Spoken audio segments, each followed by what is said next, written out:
Hi, I'm Damon Fairless.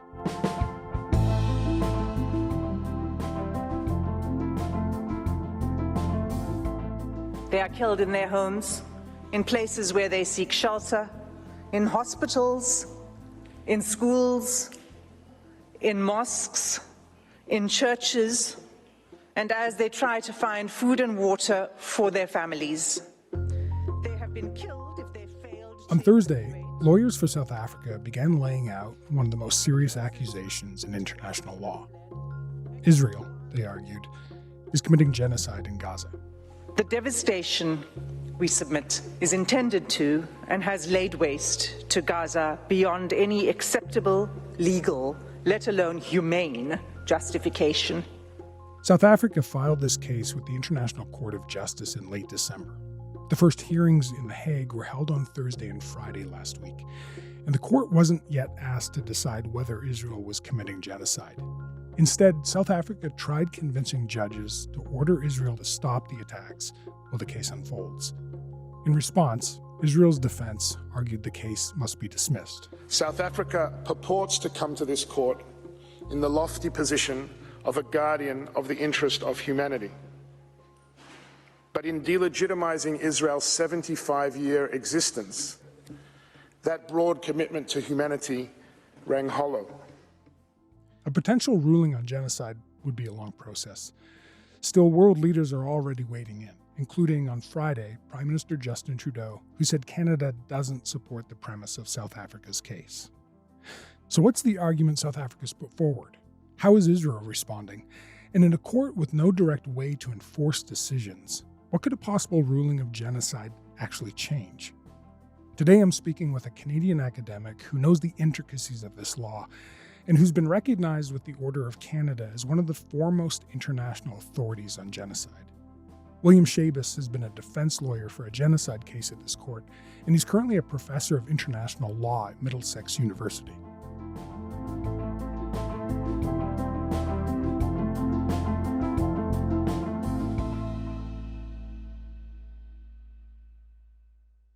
Hi, William. Thanks so much for coming on Front Burner. Yes, I'm happy to be here. So I think when people think of international law, the first thing that comes to mind is the ICC, the International Criminal Court. But we're talking about a different court today, the ICJ. So I was hoping we'd start with you setting that up for me. What is the ICJ and what kind of cases does it handle? Yeah, the ICJ stands for International Court of Justice, is actually much older than the International Criminal Court. The International Court of Justice was created, or its predecessor under the League of Nations was created just after the First World War. And it's a court of states, basically, or rather four states. So it's a part of the United Nations system, but it's fully independent. It's called the Supreme Judicial Organ of the United Nations. The court is made up of 15 elected judges based on a regional distribution. And then when there's a contentious case between two states, if one of them doesn't have a judge on their nationality, they get to appoint a judge. So in the current proceedings brings the number up to 17. So the term that's at the center of this case, genocide, is arguably the most serious allegation in international law. So let's define it. In this specific context of the ICJ, what constitutes genocide? The definition of genocide comes from a convention adopted by the United Nations General Assembly in 1948. Other international crimes, like crimes against humanity and war crimes, are constantly mutating as they add new categories and generally expand the scope of them. But genocide has stayed sort of untouched. And so the narrowness of the definition, of course, reflects the conservatism of the times when it was adopted. What it calls for is it identifies as a crime the destruction in whole or in part of a national, ethnic, racial, or religious group. That's been interpreted by courts to mean the physical destruction. So we're talking about physical destruction or extermination of a limited category of groups that are defined by these four terms: national, ethnic, racial, or religious.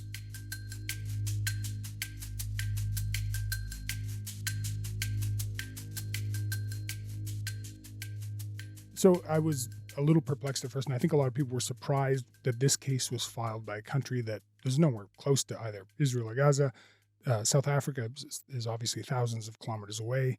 Why do you think it is that South Africa has decided to take up Gaza's cause? Well, theoretically, of course, it's been possible for many, many years for states to act as kind of international altruists and take a case in which they have no particular role, where they're not victims, they're not injured, as we say, and they just can take a case on behalf of the global community. But it's never really been done until very recently, really the last decade or so. Canada's been doing it. Canada filed a case against Syria, charging that Syria was committing torture. The circumstances that have brought Canada and the Netherlands before the court, namely the torture and other cruel, inhuman, or degrading treatment or punishment of tens of thousands of persons in Syria, are nothing short of tragic. Gambia did it with Myanmar, taking a case before the International Court of Justice. The court heard allegations of atrocity after atrocity. Myanmar's military is accused of mass murder, rape, and the destruction of Rohingya Muslim communities. So why are they doing it? Well, it's why do they go and fight for human rights in the United Nations? There's no doubt a political dimension to it, to the decision, because it's governments which are inherently and profoundly political animals. One would like to think that South Africa also is that there's a nobility about doing this, and that South Africa, as the regime that emerged from apartheid, they've been fond of quoting Nelson Mandela saying that until Palestine is free, we will not be free. So there's no doubt a connection there.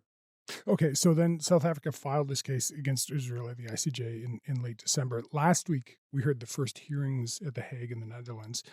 As I understand, this is really a preliminary stage of the proceedings. So can you help me understand the main points of South Africa's arguments that Israel's committing genocide? Yeah.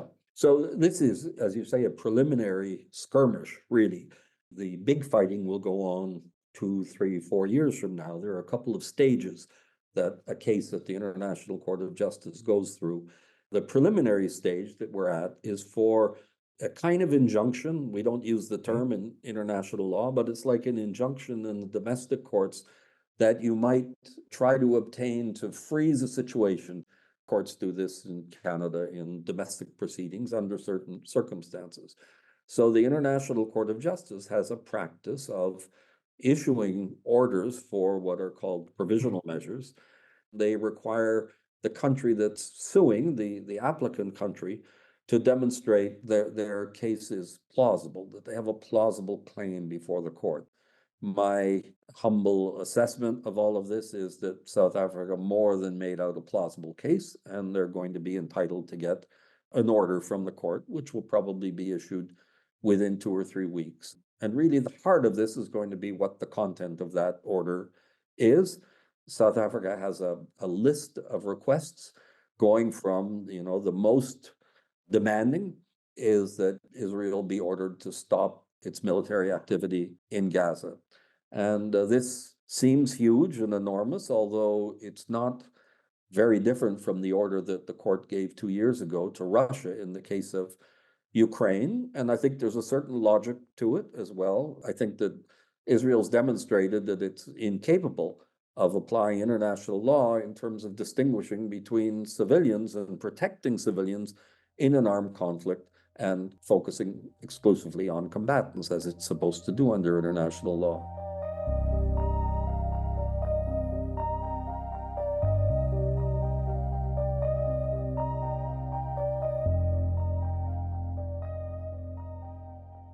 So I understand what South Africa is looking for in terms of this injunction, as you put it. But can you help me understand the specifics about why it claims Israel is committing genocide? Yeah.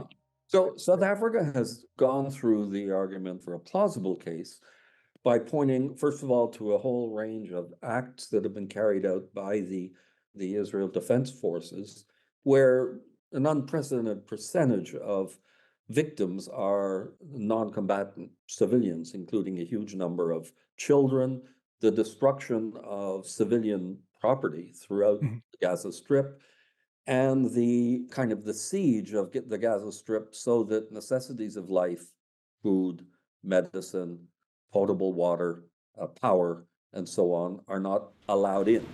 Daily, aid trucks creep through Israeli security, able to deliver only 10% of what humanitarian groups say Gaza needs. As the conflict enters its fourth month, only minimal aid is entering the besieged enclave, and the UN has warned that many civilians are at risk of famine. And all of this, of course, they say is threatening the survival of the people of Gaza. And they've had to marry that or couple that to arguments that this isn't the intent of Israel. It's not to defeat Hamas, but rather to destroy the civilian population of Gaza. They've placed reliance on a range of quite outrageous statements that have been made by Israeli officials and public personalities at different levels. These have been well publicized, and I noted it in the hearing on Friday. The lawyers for Israel took some pains to try and distance themselves from many of these comments. The court was told that Israeli government ministers had indulged in emotional rhetoric, not incitement to genocide. The shock, anxiety, and deep pain that have affected Israeli society since October 7th naturally lead to harsh statements regarding the enemy that is committed to, indeed driven by, destruction of Jews and Israelis. Maybe just so people listening can have a sense of the specifics of the statements we're talking about. I mean, the Defense Minister Yoav Gallant and I think even President Isaac Herzog have come out with, as you mentioned, statements that have been well publicized. Can you give me an example of those? Well, they've said that Gaza will be destroyed, that there are no innocent civilians in Gaza, which means that everybody, essentially the entire population, is a military objective and can be targeted. Statements like that, which are really go way beyond what is lawful, but more than that, point to a genocidal intent. They gave examples, including this one. Israeli Defense Minister Yoav Gallant early on in the war. There will be no electricity, no food, no water, no fuel, he's saying. We are fighting human animals. Israel's president. It's an entire nation out there that's responsible. Its hardline Minister for National Security. They're all terrorists, and they should also be destroyed. And the Deputy Speaker of Parliament. We all have one common goal, erasing the Gaza Strip from the face of the earth. This is the argument, and they've set it out because to win the case and to demonstrate that genocide is being committed, you have to demonstrate not only that the acts are being carried out, the acts of destruction, killing, and so on. There's a list of them in the Genocide Convention, but at the core of it is killing and causing serious bodily or mental harm to the victims and imposing conditions of life that are calculated to destroy them. But as is often the case, generally, I'd say in most cases of genocide, you don't have an explicit acknowledgement by the perpetrator that they're doing it to destroy the group. And instead, they explain that they're doing this because it's a military necessity, they're doing it to win a war, they're doing it because the people they're attacking are subversive or rebellious or something like this. So you need to be able to understand the intent and to demonstrate the intent as an inference from the conduct. To the extent you can add to that statements that suggest that intent, it's going to strengthen the case, and that's why they're doing that.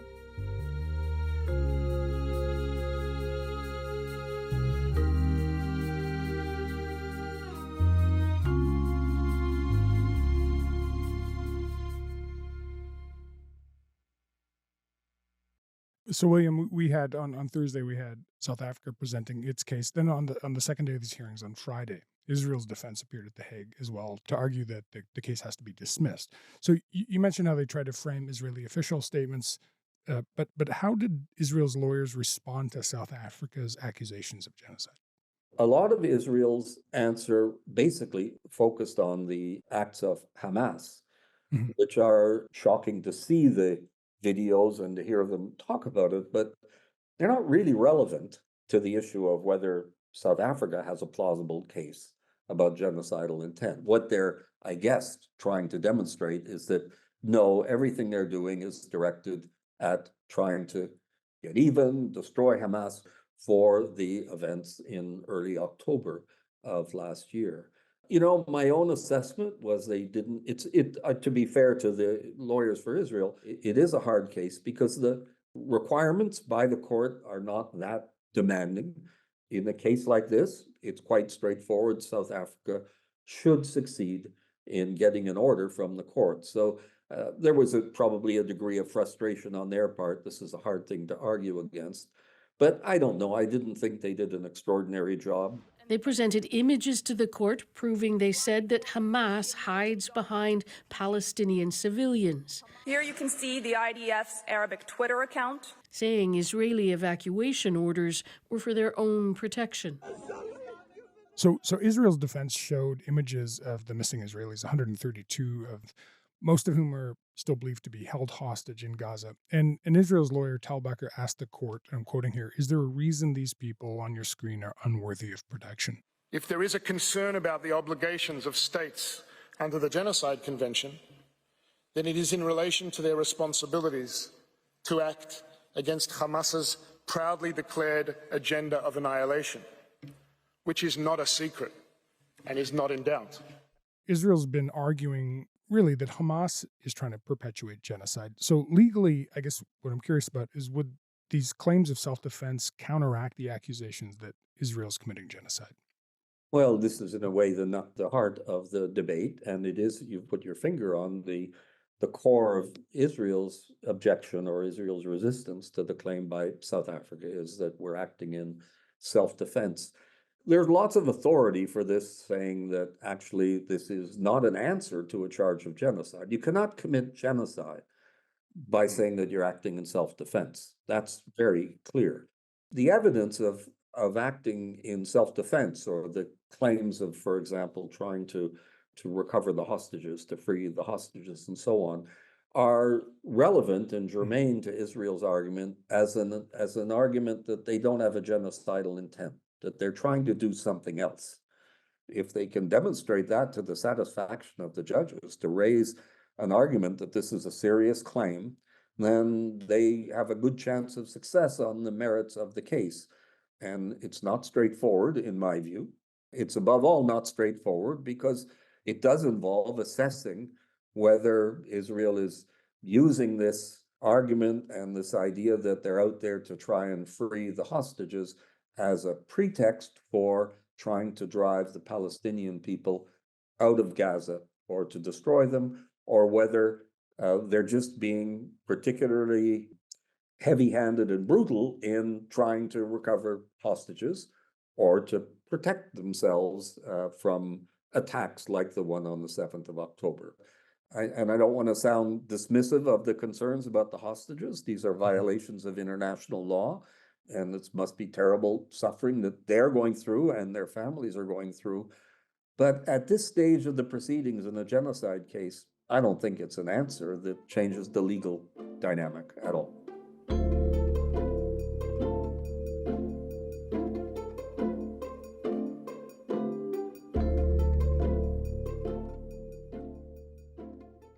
So we talked about the potential for the court to take on provisional measures and order Israel to stop its operations in Gaza. But does the court have any direct powers to actually make Israel follow those orders? No, not really. The court makes orders, and the orders are clearly binding. There's no enforcement mechanism in the sense we have in a domestic legal system. You can't go and seize Israel's bank account or anything. It would go back in a way to the Security Council of the United Nations, which would have the authority then to act and to, in a way, confirm the provisional measures order. That's, a political environment where the likelihood is it would be vetoed by maybe the triple veto, as we call it, the French, the British, and the Americans, but almost certainly the Americans. On the other hand, and I think this is very important to understand, that Israel has a lot of friends, including Canada, a good friend of Israel, countries in Western Europe, and so on. They are not going to be very comfortable with Israel taking an aggressive and an antagonistic approach to a judgment of the court. The Prime Minister of Israel, I think yesterday, but again, this was for public consumption in his own country, said, The International Court of Justice won't stop us. We're going to do what we have to do, or something to that effect.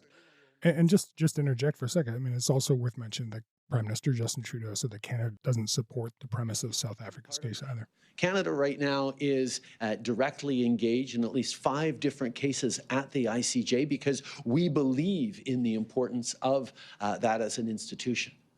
But our wholehearted support of the IGA and its processes does not mean that we support the premise of the case brought forward by South Africa. Well, I don't think they should do that. I really don't. I know Germany did something like that as well. I think that the Prime Minister of Canada should say, this is for the judges, and we'll let them decide it. It's a judicial issue. But look, Canada does this.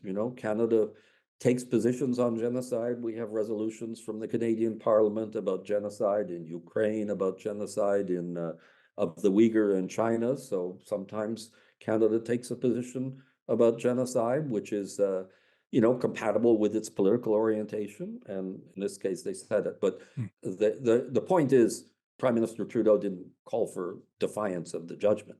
And I don't think he would ever do that.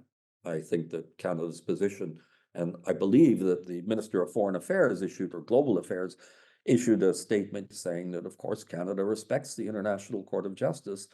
It's going to be very awkward and uncomfortable for Canada.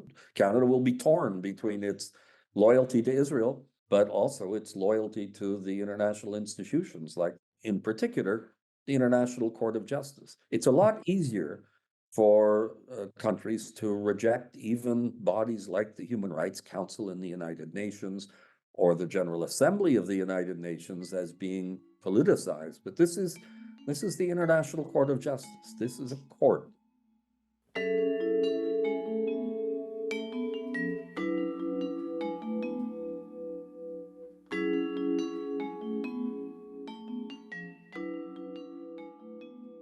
So let's talk about the ruling. So given that the ICJ doesn't really have much direct power to enforce its orders, what would the significance of a ruling be in this case? Well, why would it matter? Well, most countries, most of the time, will respect an order from the International Court of Justice. It's also, of course, and this will depend on what the order is, but it's going to affect the political environment. I'll give you an example. It's not an example of a provisional measures order, but the International Criminal Court has issued an arrest warrant against Vladimir Putin and another Russian official. Both are at the center of an alleged scheme to forcibly deport thousands of Ukrainian children to Russia. This is President Putin in Russia. Now, everybody knows he's presumed innocent, but when he's described now, people speak about him as an indicted war criminal. There's a political emphasis that will result from this, and it will certainly result as well from a provisional measures order by the court. The idea that it could be dismissed, and you mentioned before Israel's arguing that it be dismissed, the court can't dismiss the case at this stage. It could dismiss the application for provisional measures, although I think that that's highly unlikely. But it can't dismiss the case. It will have a chance to do that in about 1.5 to 2 years. Israel will be in a position to make objections about jurisdiction and so on, and then the court will have an opportunity to do it, and we'll have to hold our breath and wait and see what happens then. So the international treaty that lays out genocide as a crime in the way we've been talking about is known as the Genocide Convention. There are dozens of countries that have signed it, have agreed, obviously, not to commit genocide, but additionally, there's also an agreement to prevent it. So, and clearly Israel has not been found guilty of genocide. But hypothetically, if it were, what would that mean for countries like Canada, the U.S., who are supportive of Israel? The convention, of course, calls, as you say, for both the prevention and the punishment. It's in the title of the convention. But most of the convention is about punishment, actually. It's about criminal trials and obligations on states. But it has this word in there, and it's in the title and it's in the Article 1 of the convention, about prevention. And until about 15 years ago, if you asked states what that meant, they said, well, it means we have to prevent genocide if it takes place on our territory.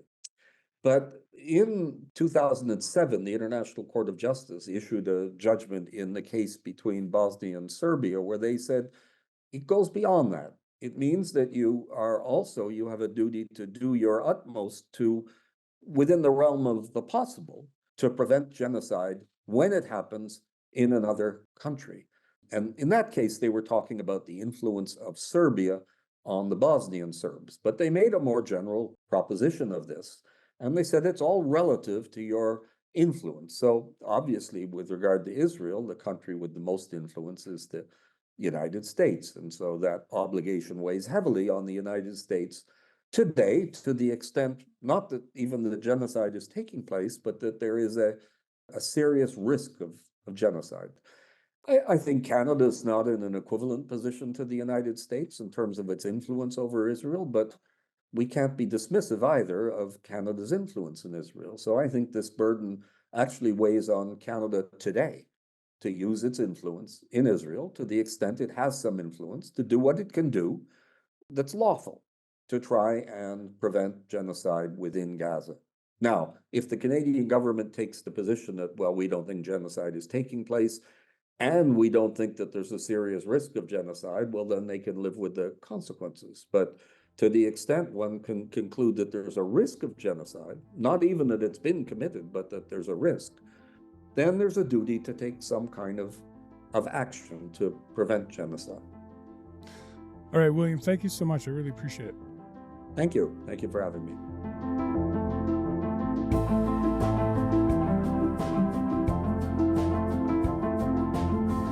All right, that's it for today. I'm Damon Fairless. Thanks for listening to Front Burner, and I'll talk to you tomorrow.